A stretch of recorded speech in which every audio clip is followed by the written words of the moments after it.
Amici di Zlogo Time, è iniziato il Sei Nazioni, il torneo rugbyistico che ogni anno si svolge e vede partecipare le nazionali di Francia, Inghilterra, Italia, Galles, Scozia e Irlanda, e ho deciso di spiegarvi in brevi video cosa rappresentano gli stemmi e i loghi che appunto ci sono sulle varie maglie. Oggi parliamo del logo della Francia. Infatti dovete sapere che, come in quasi tutti gli sport, la Francia è rappresentata dal famoso gallo, che richiama al nome dato alla popolazione francese in antichità, ovvero i Galli. Il logo della federazione di rugby ha subito alcune evoluzioni ed è arrivato a quello attuale, con un galletto stilizzato in rosso, bianco o blu a seconda del colore di fondo. La federazione di rugby fu la prima ad utilizzare il gallo come stemma, utilizzato poi anche da altre federazioni sportive francesi. Galles. Il simbolo della nazionale gallese sono le piume del principe del Galles.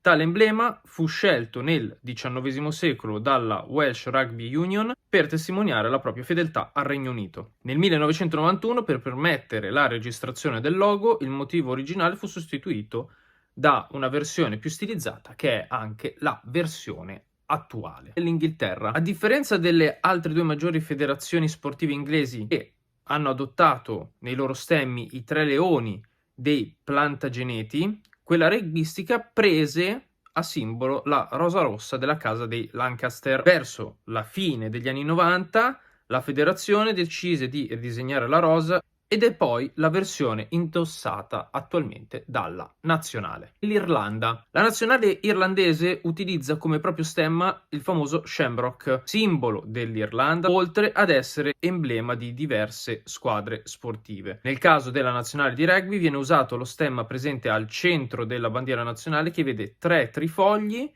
con, in questo caso, un pallone da rugby al centro. L'Italia. Fino al 1998 il simbolo fu uno scudetto tricolore, fino al 2001 il simbolo fu un ovale che richiamava appunto il pallone da rugby formato da linee diagonali. Dal 2001 si usa lo scudetto tricolore sormontato dalla scritta Italia, affiancato da due foglie gialle e con l'acronimo FIR, che è la versione che abbiamo poi oggi. Per ultimo parliamo del logo della nazionale della Scozia. La nazionale scozzese di rugby utilizza come proprio logo un cardo. Il cardo, simbolo sia della nazionale di rugby, ma è anche simbolo nazionale della Scozia. Secondo la leggenda, il cardo guardiano ha avuto un ruolo nella difesa della Scozia contro un attacco notturno dei vichinghi danesi. Direi che miglior simbolo per rappresentare la Scozia non c'era.